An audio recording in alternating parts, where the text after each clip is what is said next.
Garments গিয়ে ভুলেছ আমায় উপন্যাস মোহাম্মদ ইদ্রিস আলী এবং আমি পাঠ করব মরিয়ম আক্তার।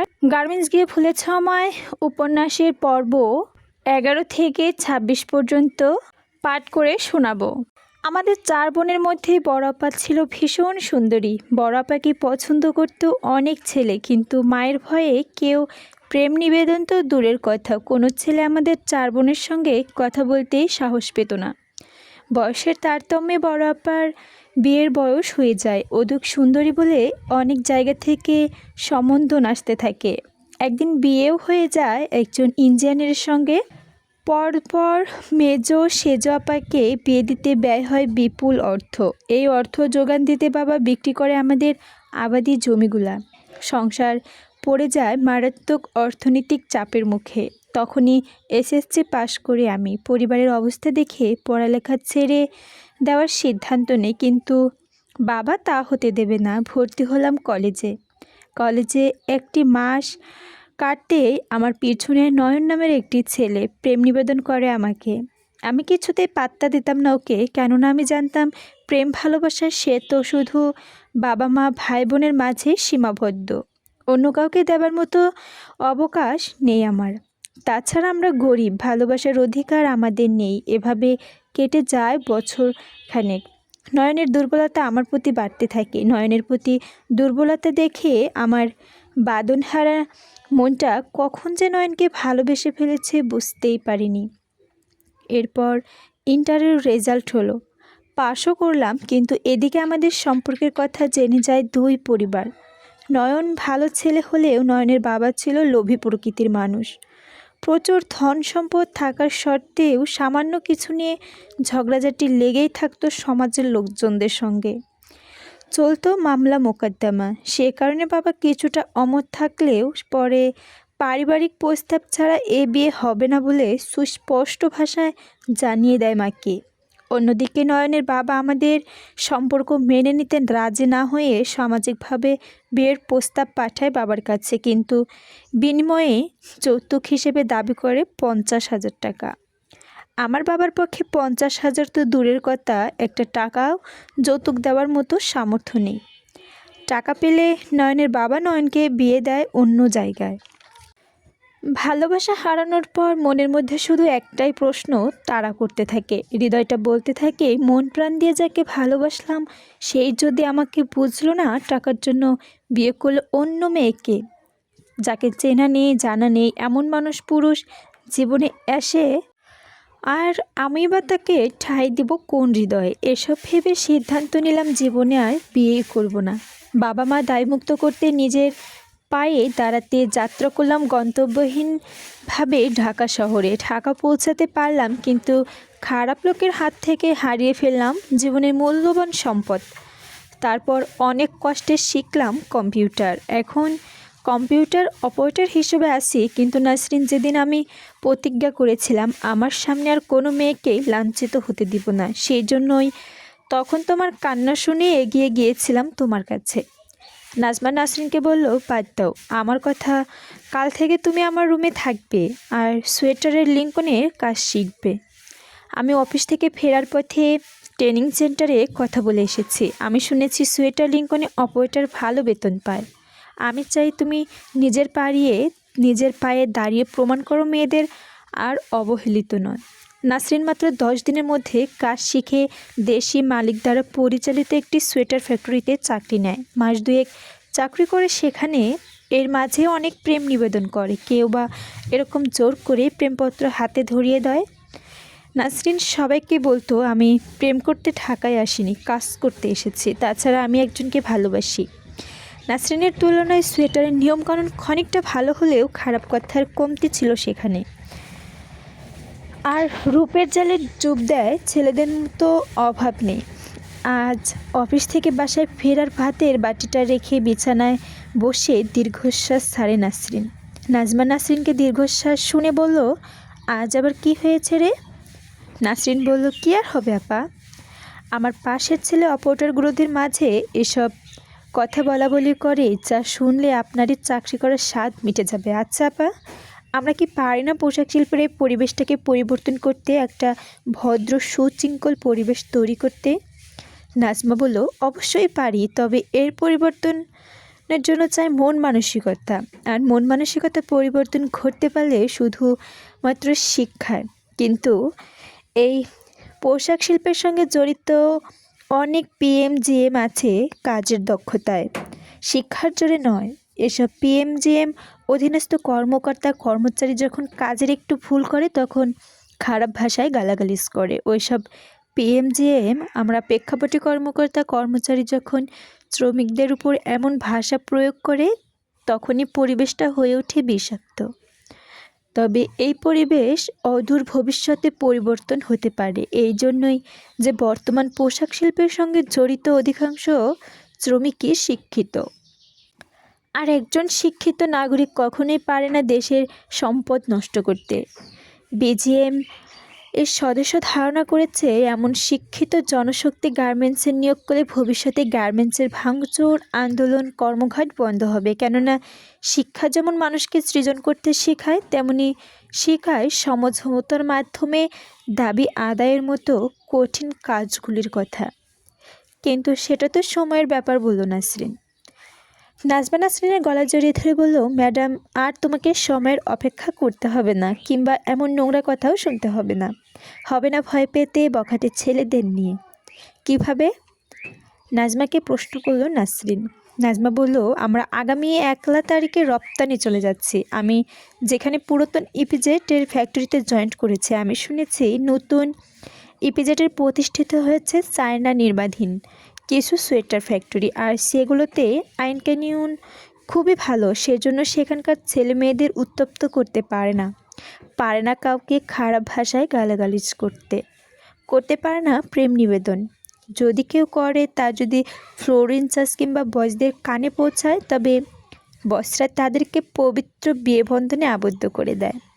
সেই ভয়ে কোনো ছেলে কোনো মেয়ের সঙ্গে ফ্যাক্টরির ভিতরে প্রেম করতে সাহস পায় না।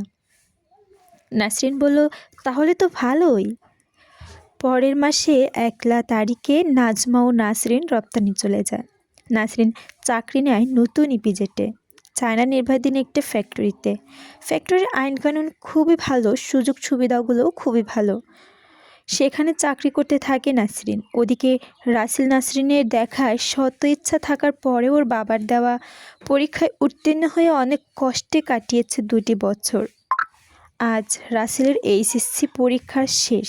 ওর মনটা উতলা হয়ে আসে নাসরিনকে দেখার জন্য, তাই ছুটে চলে যায় নেত্রকোনার নাসরিনদের বাড়িতে পৌঁছেই রাসেল দেখতে পায় বাড়ির গাছগাছালির শুকনো পাতায় ভরপুর। বাতাসের ঝাপটা শুধুমাত্র মরমর করছে। বাড়ির চারপাশটা ময়লা আবর্জনায় পরিপূর্ণ, ঘরগুলো তালা ঝুলছে। রাসেল গড়ি পায়ে এগিয়ে ঘরের দিকে যায়। ঘরে ঝুলানো তালা ঝাঁকুনি দিতেই ঘরের দরজাটা খটখট করে শব্দ ভেসে আসে রাসেলের কানে। বাড়িটা দেখে রাসেলের মনে হয় এই জন্য তার চেনা বাড়ি নয়, অচেনা সত্য পুরনো বাড়ি কোনো এক বাড়ি। রাসেল মনে মনে ভাবতে থাকে, গত 2 বছর এ বাড়িটা ছিল ফাটফাট সাজানো গোছানো, আজ একই অবস্থা হলো সে বাড়ির পশ্চিম দিকে চোখ পড়তেই রাসেলের চোখে পড়ে বাঁশের বেড়ায় ঘেরানো একটি কবর দেখে রাসেলের বুকটা শূন্যতায় ভরে গেল। হু হু করে কেঁদে উঠে ওর বুকটা। রাসেল দ্রুত গতিতে যেতে থাকে বাপ্পিদের বাড়িতে। পথেই দেখা হয় বাপ্পির সাথে। বাপ্পি রাসেলকে দেখে জিজ্ঞেস করলো, কিরে রাসেল, কেমন আছিস? কোথা থেকে এলি এতদিন পর? ভালো, পরীক্ষা শেষ করে কলেজ থেকে আসছি, বাপ্পিকে উত্তর দেয় রাসেল। বাপ্পিকে বলল, আচ্ছা বাপ্পি, নাসরিনদের বাড়িতে কেউ থাকে না, ওরা কোথায় গিয়েছে রে? বাপ্পি রাসেলকে বলল, ছি রাসেল, একটি মেয়েকে ভালোবেসে তার সর্বস্ব কেড়ে নিয়ে জিজ্ঞেস করছিস কোথায় থাকে ওরা? সি রাসেল, সি, তোকে বন্ধু ভাবতেও ঘৃণা হচ্ছে আমার। রাসেল বাপ্পির, তুই কি বলছিস? আমি তো কিছুই বুঝতে পারছি না। বাপ্পি রাসেলকে বলল, আসলে কি তুই কিছু জানিস না? তাহলে শোন, তোর যেদিন এসএসসি পরীক্ষার রেজাল্ট বেরোনোর কথা, সেদিন সকাল থেকে নাসরিন বিদ্যালয়ে অপেক্ষা করছিল তোর জন্য। কিন্তু বিকাল পর্যন্ত যখন তুই রেজাল্ট নিতে এলি না, তখন নাসরিন তোর জন্য রেজাল্ট নিয়ে দৌড়ে গিয়েছিল তোর বাসার দিকে। পথে দেখা হয় আমার সঙ্গে। আমি নাসরিনকে জিজ্ঞেস করি, কোথায় যাচ্ছেন ম্যাডাম? নাসরিন আমাকে বলল, দেখুন না বাপ্পি ভাই, পাগলটা এখনও রেজাল্টটা নিতে এলো না। ওর মনে হয় বসে বসে চিন্তা করেছে পাশ করবে না ফেল করবে। যাই, ওর রেজাল্টটা গিয়ে দিয়ে আসি। আমি নাসরিনকে বললাম, আপনার ওখানে যাওয়ার দরকার নেই, কারণ বলতেই নাসরিন বলল, ঠিক আছে তাহলে আপনি রেজাল্টটা ওকে জানিয়ে দিন, আমি বাড়ি যাচ্ছি। আমি দেখেছি তোর বাবা তোর রেজাল্ট নিয়ে গেছে, তাই বাড়িতে বসে বসে অপেক্ষা করছিলাম তোর জন্য। অবশ্যই তুই মিষ্টি খাওয়াতে আসবি আমাকে, কিন্তু সন্ধ্যা পর্যন্ত যখন এলি না তখন নিজেই চলে গেলাম তোদের বাসায়। বাসায় তোকে দেখতে না পেয়ে তোর কথা খালাকে জিজ্ঞেস করতেই তিনি বললেন, রাসেল ওর দাদার বাড়িতে গিয়েছে, সেখান থেকেই পড়ালেখা করবে আর কখনো আসবে না এখানে। সেদিনের পর থেকে তোর খোঁজ খবর নিতে অনেক দিনই তো আমার বাড়িতে এসেছে নাসরিন। তোর প্রতি ভালোবাসা দেখে আমি একদিন ওকে সত্যিটা বলে দিই। সত্য কথাটা শুনে ওর নয়ন থেকে ঝরে পড়ে বেদনার অশ্রুগুলো। তারপর দিনের পর দিন তোকে দেখতে না পেয়ে নাওয়া খাওয়া ছেড়ে দিয়ে শুধু কাঁদতো নাসরিন। দিনে দিনে নাসরিনের শারীরিক অবস্থা খারাপ হতে থাকে। শুকিয়ে কাঠ হয়ে যায় নাসরিন। মেয়েদের এমন অবস্থা সইতে না পেরে নাসরিনের মা ছুটে যায় হাসপাতালে। তোর বাবার কাছে হাত জোর করে অনুরোধ করে অন্তত একটা দিনের জন্য তোকে নিয়ে আসতে। কিন্তু তোর বাবা তোকে নিয়ে আসেনি, বরং চরম অপমান করে তাড়িয়ে দেয় নাসরিনের মাকে। তোর বাবার কাছে অপমানিত হয়ে বাড়ি ফিরে নাসরিনের মা নাসরিনকে বেদম মারধর করে বলতে থাকে, কিসের প্রেম, কিসের ভালোবাসা, যার জন্য তুই সব কিছু ছেড়ে মরতে বসেছিস, কই সে? তোর কোনো খোঁজ খবর নিচ্ছে না। মারের ব্যথায় রাতে নাসরিন প্রচণ্ড জ্বর ওঠে আর নাসরিন শুধু তোকেই ডাকতে থাকে। নাসরিনের অস্থিরতা দেখে নাসরিনের মা নাজিম উদ্দিন মাস্টারকে নিয়ে যায় ওদের বাড়িতে। নাজিম উদ্দিন ও রহিম উদ্দিন দুজনেই ছিল ঘনিষ্ঠ বন্ধু এবং একই বিদ্যালয়ে শিক্ষকতা করত তারা। নাসরিন ছিল তখন খুব ছোট, অত্যন্ত ফুটফুটে সুন্দর ছিল বলে রহিম উদ্দিন প্রায় নাসরিনদের বিদ্যালয়ে নিয়ে যেত। নাজিম উদ্দিন নাসরিনকে খুবই স্নেহ করত। 2-4 দিন নাসরিনকে না দেখলে ছুটে আসতো রহিম উদ্দিনদের বাসায়। রহিম উদ্দিন মারা যাবার পর রাহেলা বেগম বিভিন্ন সমস্যায় তিনি এগিয়ে আসেন। মাস্টার চাচা নাসরিনের অবস্থা দেখে রাতে শহরে নিয়ে ক্লিনিকে ভর্তি করে, কিন্তু নাসরিনের ওষুধ কিংবা কোনো কিছু খাওয়ার মাত্রই সব কিছু বমি করে বের করে দিত। আর ওই গ্রাম খবর পৌঁছালে গ্রামের সবাই বলতো, ডাক্তারের ছেলের সঙ্গে প্রেম করে নাসরিনের অবৈধ সন্তানের মা হতে চলেছে, তাই পেটে কোনো কিছু রাখতে পারছে না। ওদিকে ক্লিনিক নাসরিনের রক্ত, প্রসব, পায়খানা পরীক্ষা সহ এইজিসি এক্স-রে করে ডক্টর রিপোর্ট দেয় নিয়মিত সঠিক সময়ে খাওয়া দাওয়া না করার কারণে পাকস্থলীতে ঘা হয়েছে, সেজন্য কোনো কিছু পেটে রাখতে পারছে না। অনেক চিকিৎসার পর সুস্থ হয়ে যেদিন বাড়ি ফিরবে সেদিন ডাক্তার সমস্ত কথা শুনে মাস্টার চাচা ও নাসরিনের মাকে বলল কিছুদিনের জন্য নাসরিনকে বাহিরে কোথাও ঘুরিয়ে আনতে। ডক্টরের কথা মতো নাসরিনের মা নাসরিনকে পাঠিয়ে দেয় ঢাকা ওনার এক দূর সম্পর্কে বোনের কাছে। নাসরিন ঢাকা যাওয়ার সময় 2-1 মধ্যে হার্ট অ্যাটাক করে মারা যায় নাসরিনের মা। আর তোর বাবা তোর নাসরিনের ক্লিনিকে থাকা অবস্থায় হাসপাতালের চাকরি ছেড়ে যায়। বাপ্পির কথাগুলো শুনে রাসেলের 2 চোখ অশ্রু বেয়ে ঝরে পড়ে।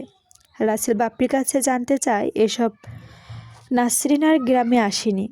বাপ্পি রাসেলকে বলল, এসেছিল ওর মায়ের কবরটা দেখতে, যাওয়ার সময় শুধু আমাকে বলে গেছে, বাপ্পি ভাই যদি কোনোদিন রাসেলের সঙ্গে আপনার দেখা হয় তবে ওকে বলবেন ওকে ভালোবেসে আজ আমি নিঃস্ব, আজ আমি পথহারা, পথিক, সর্বহারা চাকুরি করেছি গার্মেন্টসে।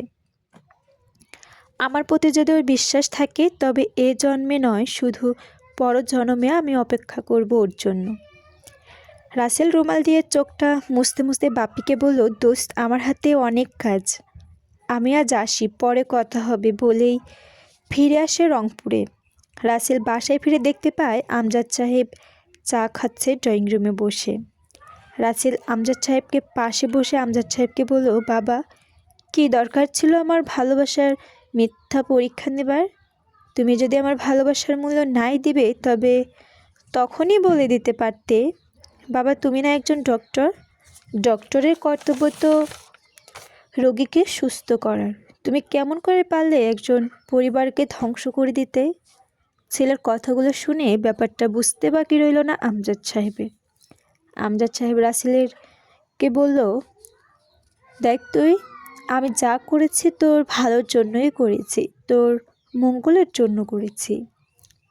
রাসেল ওর বাবার কথা শুনে বলল, এ কেমন ভালো বাবা, যার সঙ্গে আমার প্রতিটা নিঃশ্বাস মিশে আছে, যার দেহের মাঝে বসবাস করছে আমার আত্মা, যে আমার শয়নে স্বপনে জাগরণে, যার জন্য আমি জীবন থেকে দূরে সরিয়ে দিয়ে বলছ আমার জন্য মঙ্গল করেছ।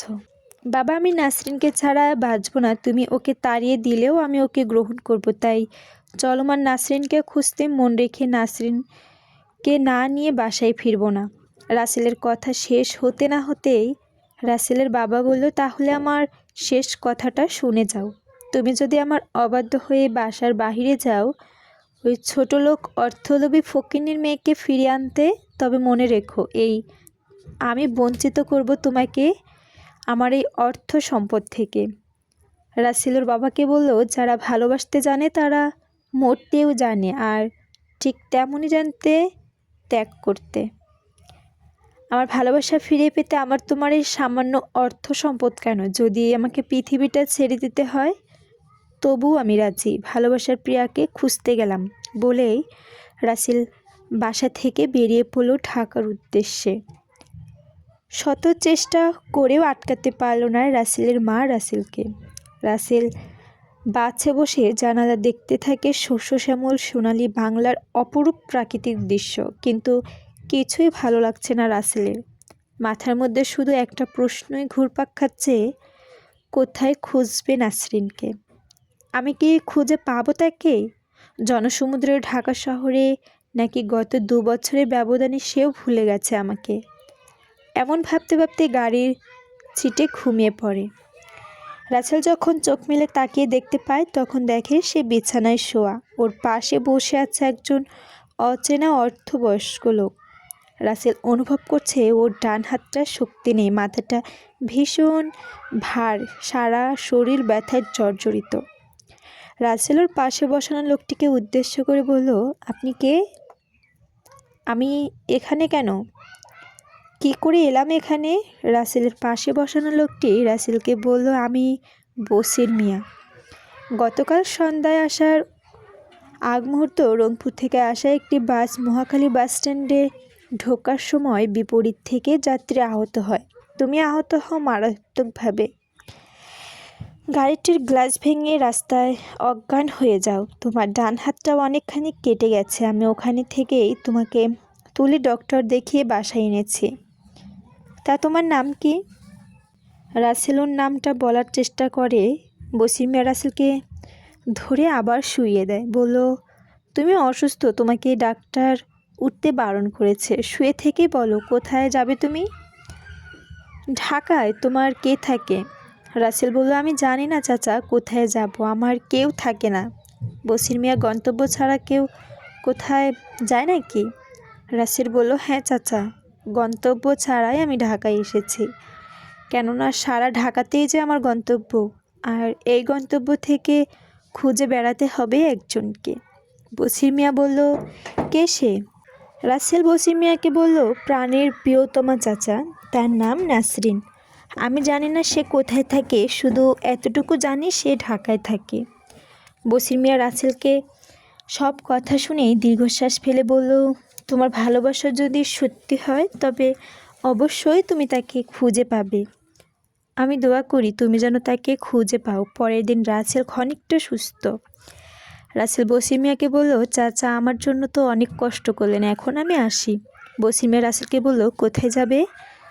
জানি না চাচা, দু চোখ যেদিকে যায় সেদিকেই যাব। তাহলে এই চাচার কাছে থাকা যায় না? রাসেলকে বলল বসির মিয়া। রাসেল বলল, চাচা, হ্যাঁ বাবা, চাচা বলে যখন ডেকেছো তখন এখানেই থেকে যাও। রাসেল বলল, কিন্তু আপনার পরিবারকে তো দেখছি না। বসির মিয়া রাসেলকে বলল, আমার তো কেউ নেই বাবা, এই পৃথিবীতে আমি একা।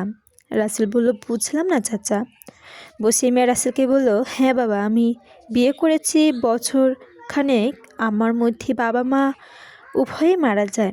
বছর দুয়েকের মধ্যে আমার স্ত্রী আমাকে কন্যা সন্তান উপহার দিয়ে মারা যায়। সেই নবজাতক কন্যা সন্তানটিকে বাবা মা উভয়ে আদর স্নেহ দিয়ে লালন পালন করতে থাকি আমি। মেয়েটার বয়স তখন সবেমাত্র 13। তখনই ওর সুন্দর চেহারাটার উপর চোখ পড়ে মহল্লার বখাটে ছেলেদের। অনেক প্রেমের প্রস্তাব দেয় ওকে। মেয়েটি আমার সহজ সরল সোজা, প্রেমের ভালোবাসা কিছুই বুঝতো না, তাই ওদের মুখে সম্মুখে বলে দেয়, এসব প্রেম টেম আমি বুঝি না, এসব আমার দ্বারা সম্ভব না। এরপর ওরা আমার মেয়েটার ইজ্জত লুটতে চেষ্টা করে। তারপর যখন সফল না হয়, তখন একদিন রাতের অন্ধকারে ঘুমন্ত অবস্থায় এসিড দিয়ে পুড়ে ফেলে আমার মেয়েকে। আমার ছোট্ট মেয়েটার সমস্ত দেহখানা এসিডে পুড়ে দগ্ধ হয়ে যায়। তারপর আমার চাঁদের মতো মেয়েটা মারা যায়।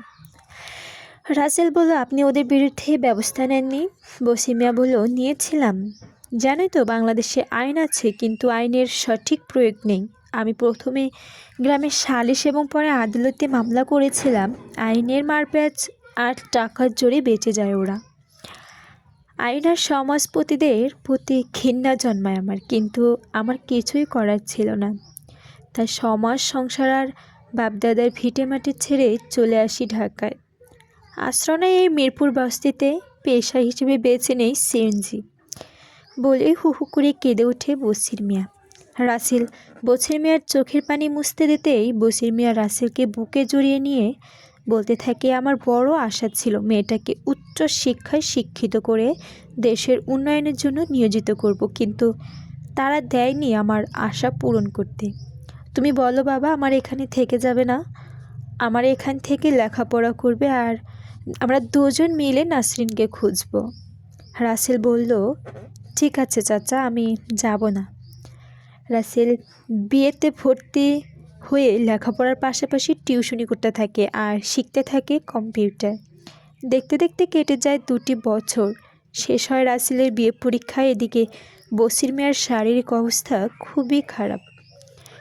সেদিন রাসেল বসির মিয়াকে ডক্টর দেখিয়ে বাসায় নিয়ে এসে বিছানায় শুয়ে দিয়ে ওষুধ খাবে এমন সময় কে যেন দরজায় কড়া নাড়ে।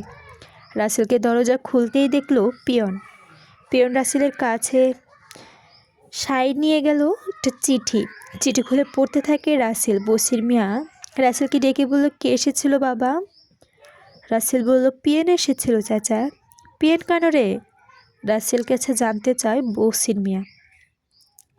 রাসেল বলল, গত সপ্তাহে পত্রিকায় প্রকাশিত বিজ্ঞাপন দেখে পুরাতন ইপিজেডের একটা ফ্যাক্টরিতে আবেদন করেছিলাম কম্পিউটার অপারেটর পদে। তারই ইন্টারভিউ কার্ড এসেছিল। বসির মিয়া বলল, ইন্টারভিউ কবে? আগামীকাল। পরের দিন ইন্টারভিউ দিতে রাসেল চলে যায় রপ্তানিতে। ইন্টারভিউ শেষে জুরি বোর্ডের সিদ্ধান্ত অনুযায়ী 2 দিন পরে জয়েন করতে হবে রাসেলকে। জয়েনিং লেটার হাতে পাওয়ার পরপরই রাসেলের বুকের ভেতরটা কী যেন একটা হয়ে যায়। মনে পড়ে যায় অসুস্থ বসির মিয়ার কথা। তাড়াতাড়ি করে বাসায় ফিরে দেখতে পায় সমস্ত বস্তিবাসী ভিড় জমিয়েছে ওর রুমের সামনে। ভিড় ঠেলে প্রবেশ করে দেখতে পায় চিরনিদ্রায় ঘুমিয়ে আছে বসির মিয়া। রাসেলের মৃত বসির মিয়াকে বুকে ঝরিয়ে ধরে কাঁদতে কাঁদতে বলল, চাচা তুমি আমাকে ছেড়ে চলে গেলে, আমি যে একা হয়ে গেলাম। তুমি না আমাকে বলেছিলে তুমি আর আমি দুজন মিলে নাসরিনকে খুঁজব। আমি চাকরি পেয়েছি, এখন শুধু তুমি নামাজ পড়বে আর খাবে, কিন্তু তুমি অভিমান করে চলে গেলে। রাসেলের কান্না দেখে বস্তির সকলেই কাঁদছে, অনেকেই সান্ত্বনা দিচ্ছে রাসেলকে। রাসেল মন কিছুতেই বুঝছে না, কেননা বসির মিয়া যে রাসেলের পিতার চেয়েও বেশি আদর স্নেহ করত। শেষ রাত 8টার দিকে মৃত বসির মিয়া মিরপুর কবরস্থানে দাপন করে বাসায় ফেরার পথে টিভির খবরে শুনতে পায় আগামীকাল সারা দেশে ডিগ্রি পরীক্ষার ফলাফল প্রকাশিত হচ্ছে। একেই তো চাচার মৃত্যুর শোক, অপরদিকে রেজাল্টের টেনশনে ঘুমহীন চোখ রাত্রিটা কেটে যায় রাসেলের। পরের দিন বিকেলে রেজাল্ট পেয়েই রাসেল ছুটে যায় চাচার কবরে, কবরটাতে জড়িয়ে ধরে কাঁদতে কাঁদতে বলে, দেখো চাচা, আমি তোমার আশা পূরণ করতে পেরেছি, আর তুমি এই খুশির সংবাদটা না শুনে চলে গেলে। বলে কবরে মাথা আঁচড়াতে আঁচড়াতে নীরব হয়ে যায় রাসেল। হঠাৎ রাসেলের কানে ভেসে আসে ওর চাচার কণ্ঠ। চাচা ওকে বলছে, উঠ রাসেল, কে বলেছে আমি তোর সাফল্যের কথা শুনিনি? আরও বলছে, রাসেল, তুই যদি এভাবে ভেঙে পড়িস তবে কে খুঁজবে তোর নাসরিনকে? চাচার কথা শুনে গা ঝাড়া দিয়ে কবর থেকে উঠে দাঁড়িয়ে রাসেল চতুর্দিকে খুঁজতে থাকে ওর চাচাকে, কিন্তু কোথাও নেই। চোখের পানি মুছে বাসায় ফিরে আসে রাসেল। এরপর বস্তির সবার কাছে বিদায় নিয়ে চলে যায় রপ্তানিতে। পরের দিন অফিসে জয়েন্ট করে কম্পিউটার রুমে গিয়েই রাসেল দেখতে পায় আরও একটি মেয়ে পাশের টেবিলে কম্পিউটার চালাচ্ছে। রাসেল চেয়ারে বসতেই মেয়েটি হাত বাড়িয়ে দিল। I am Najma, how are you? Your name please? শুধু উত্তর দিল, ভালো আছি। আর নাম আস্তে আস্তে বলল যেন যাবেন বললেই মাউচার ধরে কাজ শুরু করলো। এভাবেই কাটতে থাকে দিনের পর দিন। গত হয়ে যায় কয়েকটি মাস। এরই মাঝে রাসেলের নাজমা হয়ে যায় কিন্তু গভীর বন্ধুত্ব। রাসেল নাজমার বন্ধুত্ব ভাবলেও নাজমা রাসেলকে আপন ভাবতে শুরু করে। এদিকে বাংলা বছরের প্রথম দিন নববর্ষ থেমে নেই। সে আর আপন গতিতে 365 দিনের পিছনে ফেলে আবার হাজির হয়েছে বাংলা মায়ের কোলে। রাসেল জীবনের সব কিছু ভুলে গেলেও নববর্ষের দিনটা কখনোই ভুলে যায় না, কারণ এই দিনটাই যে সে ওর বুকের খাঁচায় বন্দি করেছিল একটি পাখিকে, কিন্তু কোনো এক অচিন ঝড়ে যেন হারিয়ে ফেলেছে সেই পাখিটিকে। আর তাই তো তাকে খুঁজতে ঢাকায় এসেছে। প্রতি বছর পয়লা বৈশাখের দিনটি কাটিয়েছে রমনার বটমূলে কোনো এক গাছের নিচে বসে আপন মনে মাঝে মাঝে গেয়ে উঠেছে, আমার পাখিরে তুই বুকের মাঝে কই। আর সেই সাথে খুঁজে চলেছে নববর্ষের উদযাপনে বিভিন্ন সাংস্কৃতিক সংগঠনের মঞ্চগুলোতে। আজ তার ব্যতিক্রম ঘটেনি। সকালবেলা অফিসে এসে 10টার দিকে রওনা দিয়েছে রমনার দিকে। সব মঞ্চগুলো ঘুরে ঘুরে দেখে নাসরিনকে। তাকে না পেয়ে বটমূলের সে ছোট্ট পুকুরটির শানবাঁধা ঘাটে হতাশ হয়ে বসে পড়েছে। অন্যদিকে নাজমার বান্ধবীরা রমনায় এসে বৈশাখীর ঐতিহ্যবাহী পান্তা ভাত আর সর্ষে ইলিশ খেতে সঙ্গে জোর করে নিয়ে এসেছে নাসরিনকে। রমনায় পৌঁছেই নাজমার চোখে পড়ল শিল্পকলা একাডেমি আয়োজিত উৎকর্ষ মঞ্চটি। সেখানে আগত জনসাধারণের মনোরঞ্জনের জন্য উপস্থাপনা করেছে গান, কবিতা, কৌতুক, একক অভিনয় সহ অনেক কিছু। নাজমা আগে থেকে জানতো নাসরিনের গানের গলাটা ভালো, তাই বৈশাখের পড়ন্ত বিকেলে আরও একটু মধুময় করতে নাজমা তার বান্ধবী নাসরিনের কণ্ঠে একটা গান শুনতে জোরাজুরি করে। মঞ্চে তুলে দেয় নাসরিনকে। সবার অনুরোধ রাখতে নাসরিন গাইতে শুরু করে, আকাশের ওই মিটিমিটি তারার সাথে আমি কইব কথা, নাইবা তুমি এলে, তোমার চিতি পরশে ভরা অশ্রু দিয়ে কাঁদব মালা, নাইবা তুমি এলে, আকাশের মিটিমিটি তারার সাথে আমি কইব কথা, তুমি নাইবা এলে। নাসরিনের গানে মুখরিত হয়ে ওঠে রমনার গান প্রিয় শ্রোতারা। আকাশে বাতাসে ধ্বনিত হতে থাকে নাসরিনের গান। একসময় রাসেলের কানে পৌঁছে যায় সেই চেনা সুর।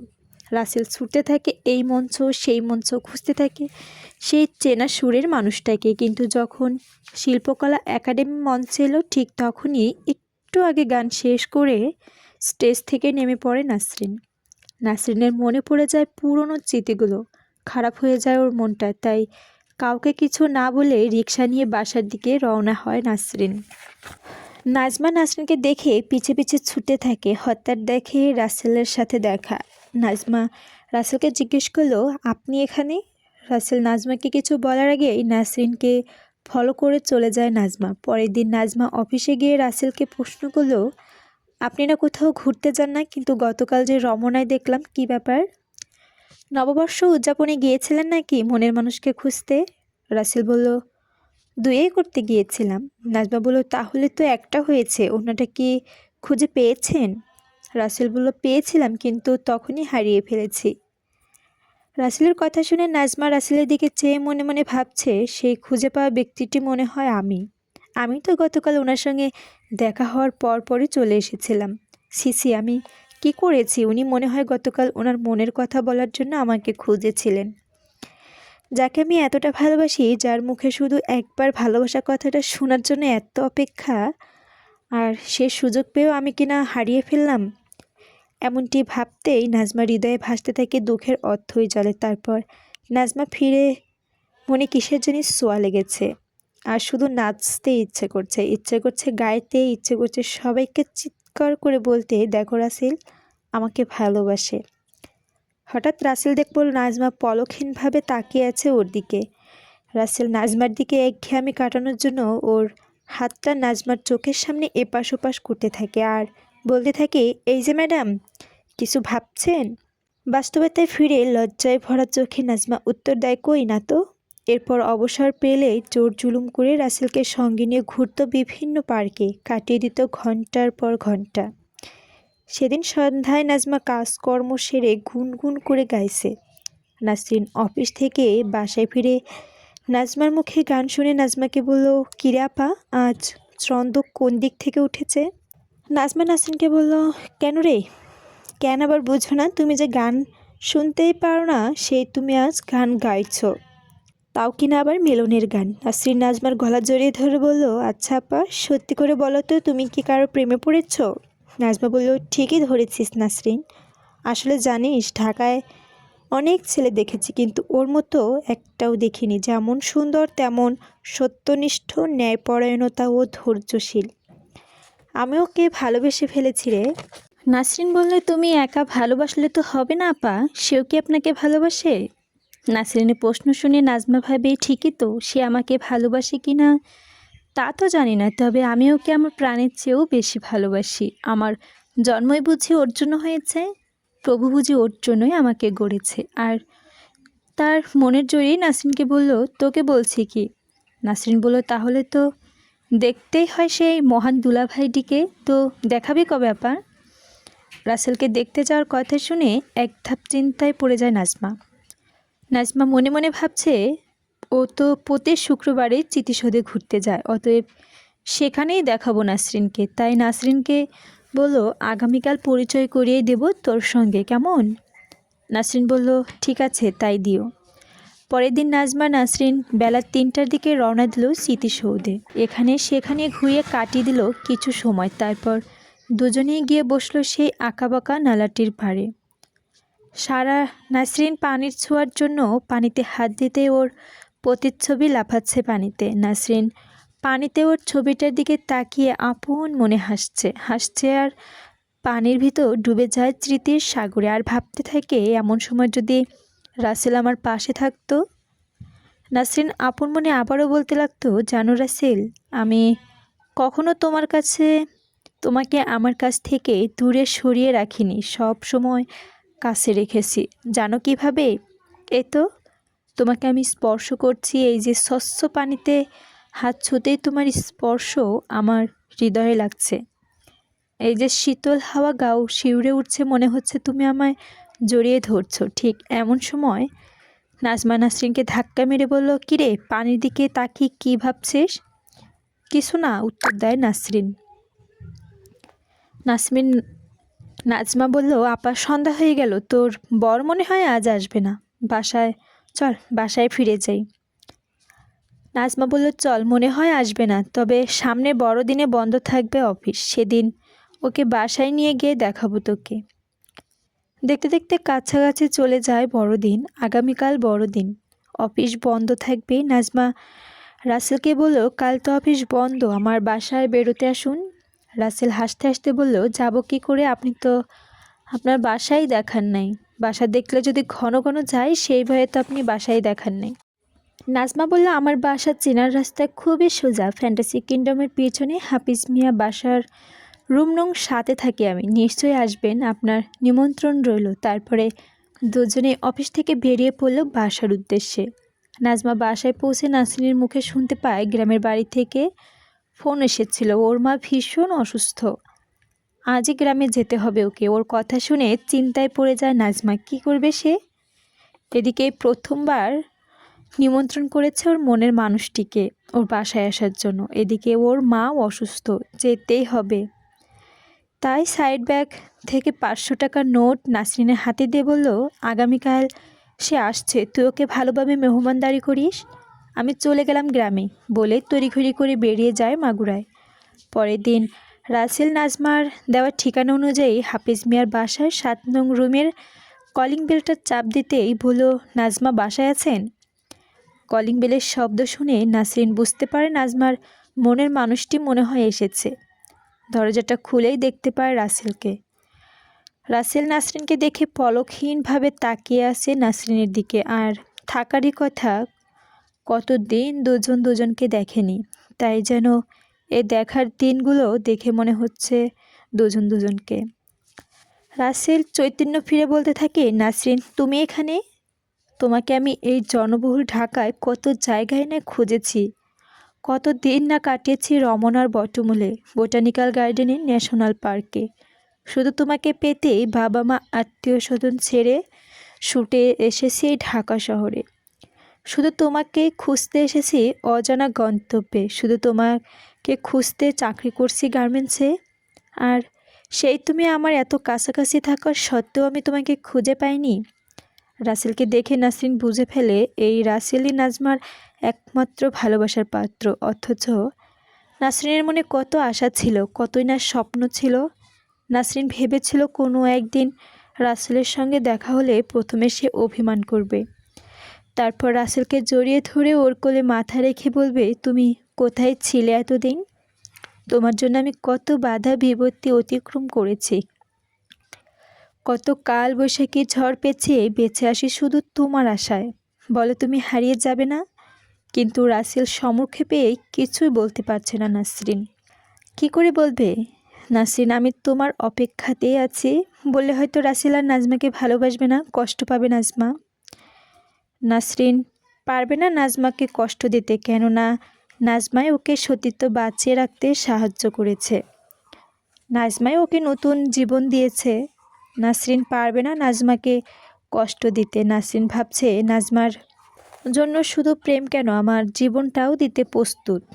তাই নাসরিন ওর দুঃখগুলোকে চাপিয়ে রেখে ওর কান্না বুকে সাগরে ডুবিয়ে কঠোর ভাষায় বলল, কে নাসরিন? কিসের নাসরিন? কাকে আপনি নাসরিন বলছেন? নাসরিনকে তো আমি চিনি না। নাসরিন এমনভাবে কথাগুলো বলছে যেন সে কোনো দিনও রাসেলকে দেখেননি, এমনকি নাসরিন নামের মেয়েটাকেও কোনো দিন দেখেওনি, শুনেওনি। নাসরিন রাসেলকে না চেনার ভান করলে রাসেল বলছে, তুমিই নাসরিন। নাসরিন বলল, আপনি ভুল করছেন। ভুল করছি আমি, যার সঙ্গে 3টা বছর একসঙ্গে চলেছি, যাকে না দেখলে একটি দিনও কাটেনি আমার, আজ তাকে চিনতে ভুল করব আমি? না, আমি ভুল করতে পারি না, রাসেল বলল। আর আমি এত জানি, আমি চিনবার মতো কোনো কিছুই অবশিষ্ট রাখিনি তোমার কাছে, কিন্তু আমি যা করেছি সবই ছিল আমার বাবার দেওয়া তোমার প্রতি আমার ভালোবাসার পরীক্ষা। কিন্তু ভালোবাসার পরীক্ষা যখন শেষ হয় তখন জানলাম বাবা তোমাদের উপর বড় অন্যায় করেছে। তখন বাবার সব ধন সম্পদ ছেড়ে ছুটে এসেছি তোমার কাছে। আর আর সেই কিনা তুমি আমাকে চিনতে পারছো না? কিসের অন্যায় আমি তো কিছুই বুঝতে পারছি না। আপনি নাজমা আপার কাছে এসেছেন আজ, আর নাজমা আপা বাসায় নেই, গ্রামে গেছেন তার মায়ের অসুস্থতার কথা শুনে। আপনি বসেন বলেই রান্নাঘরে চলে যায় নাসরিন। রাসেল বুঝতে পারছে না তাকে না চেনার কারণ। সে জানে সে মহা অপরাধী, কিন্তু এত বড় করে বোঝানোর পরেও নাসরিন তাকে চিনতে পারছে না কেন? রাসেল ভাবছে, তাহলে কি নাসরিন আমাকে ভুলে গেছে? রাসেল আর সইতে না পারছে নাসরিনের নীরবতা, তাই সেখান থেকে এক মুহূর্ত অপেক্ষা না করে চলে যায় বাসায়। বাসায় পৌঁছে ভাবতে থাকে, যাকে পাবার জন্য আমি 4টা বছর ঢাকায় আছি সে কিনা আমাকে চিনতে পারছে না। আর সেজন্যই হয়তোবা আমাকে চিনতে পারছেন না। মিস নাসরিন, আপনার গতকালের দৃশ্য দেখে আমার চিৎকার দিয়ে বাংলার সমস্ত প্রেমিকদের জানিয়ে দিতে ইচ্ছে করছে, হে প্রেমিকগণ, তোমাদের প্রিয়া যদি কোনো কারণে গার্মেন্টস আসে তবে তোমরা ভুলেও তাদেরকে খুঁজতে এসো না, কেননা তারা তোমাদেরকে ভুলে গেছে, যেমনটি ভুলেছে আমার প্রিয়া আমাকে। মিস নাসরিন, আপনি যখন আমার এই চিঠিটা পাবেন তখন হয়তো আমি আর থাকবো না মমতাহীন পাষাণপুরে ব্যস্ত ঢাকা শহরে, পা বাড়াবো গ্রামের দিকে। মিস নাসরিন, রাগের মাথায় অনেক কিছু লিখে ফেললাম, অন্তত একজন অজানা অচেনা মানুষ ভেবে ক্ষমা করে দিন। ভালো থাকবেন, আপনার আগামী দিনগুলো আরও সুখময় হোক এই কামনায় বিদায়। এতে আপনার অপরিচিত একজন রাসেল।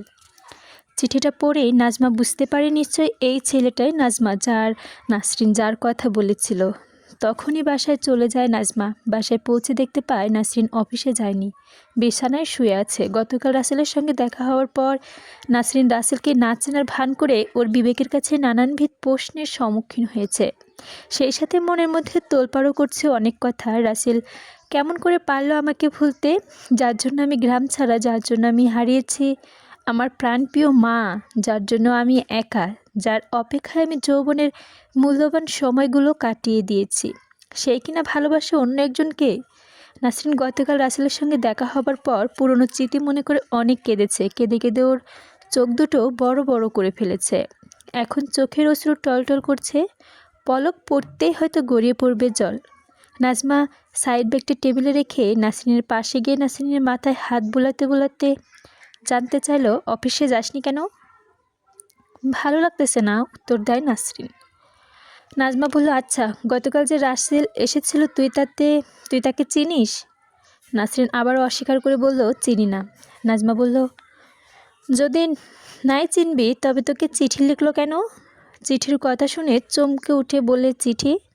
নাজমা চিঠি বাড়িয়ে দেয় নাসরিনকে। নাসরিন চিঠিটা পড়ে নাজমাকে ধরে কাঁদতে থাকে। নাজমার চোখেও জল বাঁধা মানে না। কাঁদতে কাঁদতে জিজ্ঞেস করে, তুই রাসেলকে না চেনার ভান করেছিলিস কেন? নাসরিন বলল, তুমি না ওকে পছন্দ করো, ভালোবাসো সেজন্য। নাজমা বলল, পাগলি কোথাকার, আরে সবাই কি সব জিনিস পছন্দ করে পায়? তাছাড়া ও তো আমাকে পছন্দ করে না, ও শুধু তোকে পছন্দ করে, তোর জন্যই ঢাকায় এসেছে। নাসরিন, আসলে তুই ভাগ্যবতী, রাসেলের মতো ছেলে লাখে একটাও মিলে না, যে কিনা শুধু ভালোবাসার মূল্য দিতে সব কিছু ত্যাগ করতে পারে। নাসরিন, আমি রাসেলের প্রায় বছর খানেক ধরে চিনি, আর এই 1 বছরে আমি ওকে দেখেছি। রাসেল শুধু তোকেই খুঁজেছে, কোনো মেয়ের দিকে তাকাতেও ওকে দেখিনি, এমনকি আমার দিকেও না। আমি রাসেলকে অনেক জায়গায় নিতে চেয়েছিলাম, কিন্তু ও কখনোই যায়নি। গতকাল এসেছিল অনেক অনুরোধের পর, আর আমি ওকে যে পছন্দ করি সে কথাটা রাসেলকে কোনো দিনও বলিনি। বরং আমি দেখেছি আমাদের অফিস ছুটির পর প্রতিদিনই রাসেল একটা না একটা গার্মেন্টসের সামনে দাঁড়িয়ে থাকতো। তখন অন্য কিছু ভাবলেও আজ রাসেলের চিঠিটা পড়ে মনে হলো রাসেল চিঠিতে যতটুকু লিখেছে তার বিন্দু মাত্র ভুল লেখেনি। নাজমার মুখে এসব কথা শুনে নাসরিনের কান্না আরও বেড়ে যায়। নাজমা বলল, এখন কান্নাকাটি করার সময় নয়, চল, রাসেলকে ফিরাতে হবে। রাসেলকে বোঝাতে হবে গার্মেন্টসে এলেই সব মেয়েরা নষ্ট হয়ে যায় না, ভুলে যায় না তার প্রিয়তমাকে। শত লাঞ্ছনা বাঞ্ছনার শিকার হয়ে যে মেয়ে এই গার্মেন্টসে আসে তারাও পারে হাড়ভাঙ্গা পরিশ্রমের মাঝে ডুবে থেকে বুকের মাঝে প্রিয়তমর স্মৃতিগুলো আগলে রাখতে।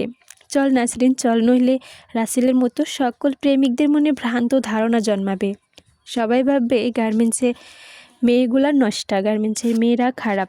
শুধু প্রেমিকারাই নয়, এই সভ্য সমাজে সভ্য মানুষগুলোর মধ্যে যারা এখনও অবহেলা করে নারীদের, বিশেষ করে বাংলাদেশের রপ্তানি আয়ের প্রধান উৎস গার্মেন্টসে আসা মেয়েদেরকে, তাদেরকে বুঝিয়ে দিতে হবে আমাদেরও মন আছে, আছে সুরুচি, আছে সুন্দরভাবে বেঁচে থাকার আশা, আছে সুষ্ঠু বিচার করার সুবিবেক। বুঝিয়ে দিতে হবে আমরা নষ্টা নই, খারাপ নই। বলে নাজমা নাসরিনের সিএনজি ভাড়া করে যাত্রা করলো বাসস্ট্যান্ডে। কিছু দূর যেতেই দেখলে গাড়ি ঘোড়া প্রচণ্ড জ্যাম, সিএনজি যাওয়ার মতো কোনো পরিস্থিতি নাই। তাই সিএনজিতে নেমে একটা রিক্সা নিয়ে যেতে থাকে গন্তব্যে। কিন্তু আর কিছু দূর গিয়েই এমন পরিস্থিতি হলো যে রিক্সা তো যা দূরের কথা, মানুষ পর্যন্ত যাওয়াও দুঃসাধ্য ব্যাপার। নাসরিন রিক্সা থেকে নেমে একজন পরিচালককে জিজ্ঞেস করলো, সামনে এত জ্যাম কেন ভাই, কি হয়েছে ওখানে? পথচারী বলল, সামনে একটি ট্যাক্সি ক্যাব ও বাসের মুখোমুখি সংঘর্ষে ট্যাক্সি ক্যাবের ড্রাইভার সহ যাত্রী মারা গেছে। কথা শুনে নাসরিনের প্রাণটা কেঁদে ওঠে। নাসরিনের মাটির খাঁচা থেকে পরাণ নামের পাখিটা উড়ে যায়। কিছুক্ষণের জন্য আর যেন আকাশ থেকে থপ্পাস করে পড়ে যায় মাটিতে। উপচে পড়া ভিড় উপেক্ষা করে ঘটনাস্থলে পৌঁছে রাসেলের লাশ দেখে অজ্ঞান হয়ে যায় রাস্তার পরে। নাজমা পিছে পিছে ঘটনাস্থলে এসে প্রথমে লাশটা চিনতে না পেরে দ্বিতীয় লাশের কাছে গিয়েই দেখতে পায় রাসেলকে। শুধু মাত্র মুখখানা চেনা যায়, তাছাড়া শরীরের বাক্য অংশটুকুও ঝুলে গেছে। পেট একেবারে পিঠের সঙ্গে লেগে গেছে। দেখেই মনে হচ্ছে মর্মান্তিক দুর্ঘটনায় মারা গেছে। রাসেলকে দেখে মনে হচ্ছে ও ঘুমিয়ে পড়েছে। নাজমা পাশ ফিরতেই দেখে নাসরিন অজ্ঞান হয়ে পড়ে আছে। অনেক চেষ্টার পরেও নাসরিনের জ্ঞান ফিরিয়ে আনা সম্ভব হলো না। নাজমা ওকে পাশের একটা ক্লিনিকে ভর্তি করিয়ে ট্রাফিক পুলিশের সহযোগিতায় রাসেলের লাশ নিয়ে যায় ফ্যাক্টরিতে। রাসেল লাশ দেখে শোকের ছায়া নেমে যায় ফ্যাক্টরিতে। সবার মুখে একটাই কথা, শুধু বড় ভালো ছিল ছেলেটা। ঊর্ধ্বতন কর্মকর্তা গভীর শোক প্রকাশ করে রাসেলের অকাল মৃত্যুতে। রাসেলের লাশ গ্রামে পাঠানোর জন্য ওর বায়োডাটা থেকে ঠিকানা সংগ্রহ করে উপস্থিত কর্মকর্তা একটি সাদা মাইক্রোবাসে করে দুপুর 12টার দিকে রওনা দেয় রংপুর দিকে। ওদিকে রাহেলা বেগম টেলিফোনে রাসেলের বাড়ির ফেরা কথা শুনে ভাবতে থাকে রাসেল হয়তো নাসরিনকে খুঁজে পেয়েছে, বিয়ে করেছে হয়তো, আর তাই বধূবরণের জন্য আলোকসজ্জায় সজ্জিত করেছে বাড়িটা। খবর দিয়ে নিয়ে এসেছে আত্মীয় স্বজন, ব্যান্ড পার্টি। সন্ধ্যার একটু আগে গাড়িটা রাসেলের বাড়ির গেটে হর্ন বাজতেই রাহেলা বেগম বলে উঠল, এই তোরা কোথায় আছিস? বিয়ের বাদ্য বাজা।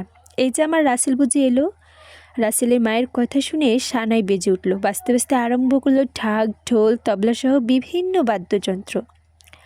বরযাত্রীকে বরণের জন্য রাসেলের মামাতো, খালাতো, চাচাতো, ফুপাতো ভাই বোনেরা ফুল নিয়ে দু সারি হয়ে দাঁড়িয়েছে মেইন গেট থেকে বাড়ির দরজা, সদর দরজা পর্যন্ত। আর রাসেলের ভাবিরা বধূবরণের সরঞ্জামাদি নিয়ে হাঁটি হাঁটি পাপা করে এগিয়ে যাচ্ছে গেটের দিকে। দোতলা বারান্দায় এসে বসে এসব দৃশ্য দেখছেন রাহেলার মা। গাড়িটা ভেতরে প্রবেশ করতেই লাশ নিয়ে নেমে পড়ল লোকজন। লাশ দেখে চমকে ওঠে সবাই। সবার হাত থেকে ফুলগুলো থুবড়ে পড়ে যায় মাটিতে। সবাই ছুটে যায় লাশের কাছে। বন্ধ হয়ে যায় বাদ্য বাজা। রাসেলের মা দোতলা থেকে দৌড়ে এসে প্রশ্ন করে, কি হয়েছে? কার লাশ? কেউ কোনো উত্তর দেয় না। সবার নীরবতা দেখে কেঁদে ওঠে মায়ের হৃদয়। সাদা কাপড় উঠাতেই দেখতে পায় চিরনিদ্রায় ঘুমিয়ে আছে রাসেল। আর্তনাদ করে কেঁদে উঠে রাহেলা বেগম। নারী সেরার ধন রাসেলের লাশ বুকে জড়িয়ে কাঁদতে থাকে রাসেলের মা। বুক থেকে মাটিতে শুইয়ে দিয়ে রাসেলের দু বাহু ধরে ঝাঁকাতে থাকে আর কান্না ভরা কণ্ঠে বলতে ওঠে, উঠ বাবা, তুই না উঠলে নাসরিনকে বরণ করব কি করে? লাশটাকে ছেড়ে ছুটে যায় গাড়ির দিকে। গাড়ির ভিতরে খোঁজে আর বলতে থাকে, কোথায় নাসরিন, কোথায় আমার বৌমা? গাড়ির কাছ থেকে ছুটে যায় রাসেলের মামাতো, চাচাতো, ফুপাতো ভাই বোনদের কাছে। ওদেরকে একে একে ধরে বলে, এই তোরা দাঁড়িয়ে আছিস কেন? কই তোদের ফুল ছিটিয়ে দে আমার রাসেলকে, দেখছিস না আমার রাসেল এসেছে? ওখান থেকে ছুটে যায় ঘরের দিকে। নিয়ে আসে নওশাদ সাজানোর জন্য কাপড়গুলো, রেখে দেয় লাশের কাছে। এরপর দুগালে দুটো হাত রেখে আদর করে বলতে থাকে, দেখ রাসেল, তোর জন্য কাপড় কিনেছি নাসরিনের জন্য বেনারসি শাড়ি। তারপর তুই নীরব হয়ে থাকিস না, তোর বাবার শেষ উচ্চটা পূরণ কর। তোর বাবা যে আমাকে মৃত্যুর আগে বলে গিয়েছে আমি যেন নাসরিনকে ধুমধাম করে ঘরে তুলি। দেখ আমি আর তার একটুকুও কম করিনি। বলে নীরব হয়ে রাসেলের বুকে পড়ে যায় রাহেলা বেগম। রাসেলের চাচাতো ভাবি ও রাসেলের বোন রাহেলা বেগমকে লাশের উপর থেকে তুলে জ্ঞান ফেরালেন। তিনি ঠোঁটে আঙ্গুল দিয়ে সবাইকে কথা বলতে নিষেধ করলো। দেখছো না আমার রাসেল ঘুমাচ্ছে? বলেই আবার জ্ঞান হারিয়ে ফেলে। সন্তান হারার বেদনায় ব্যথিত পাগলিনী এই মাকে দেখে উপস্থিত সবার চোখে জল নেমে আসে। মায়ের আহাজারিতে আকাশের বুকটা যেন ব্যথায় ভরপুর হয়ে গেছে। আকাশ পারছে না ধরে রাখতে ওর বোবা কান্নাটাকে। তাই বুঝে একটু হালকা করে মুষলধারায় বৃষ্টি ছেড়েছে মাটিতে। মাটি যেন মায়ের সঙ্গে কাঁদতে কাঁদতে বুকটা শুকিয়ে ফেলেছে। তৃষ্ণার্ত হয়ে গিয়েছে সে কারণে তৃষ্ণার্ত মেটাতে আকাশ থেকে ঝরে পড়া এক ফোঁটা পানিও জমতে দিচ্ছে না উঠোনে, সবটুকুই চুষে নিচ্ছে ওর তৃষ্ণার্ত বুকে। বাতাস যেন মায়ের নাড়ি ছেঁড়া ধর হারানোর বেদনায় ব্যথিত হয়েছে, তাই সে ছেড়ে দিয়েছে ঝড়ো হাওয়া। আর এই হাওয়ার সুবাদে মাটির থুবড়ে পড়া ফুলগুলো যেন রাসেলকে শুভেচ্ছা জানাতে একটুও কর্পণ করে নাই, উড়ে গিয়ে পড়েছে রাসেলের চারিপাশে। আর রাসেল যেন গাইছে, সাজিয়ে গুজিয়ে দে মোরে সজনী তোরা, সাজিয়ে গুজিয়ে দে মোরে।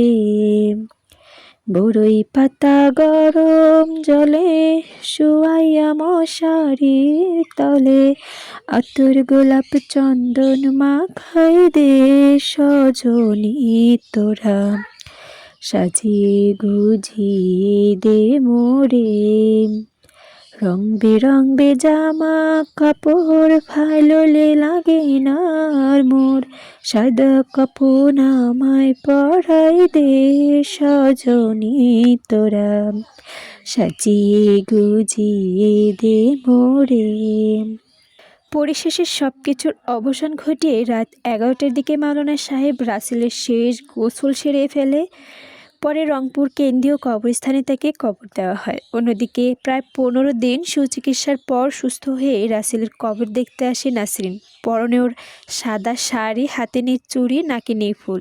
রাসেলের সমাধিতে লুটে পড়ে বলছে, দেখো রাসেল, আমি বিধবা সাজে সেজেছি, আমি তোমারই ছিলাম, তোমারই থাকবো, কিন্তু তুমি শুধু জেনে গেলে গার্মেন্টস গিয়ে ভুলেছি তোমায়। কবিতাটি এখানেই শেষ।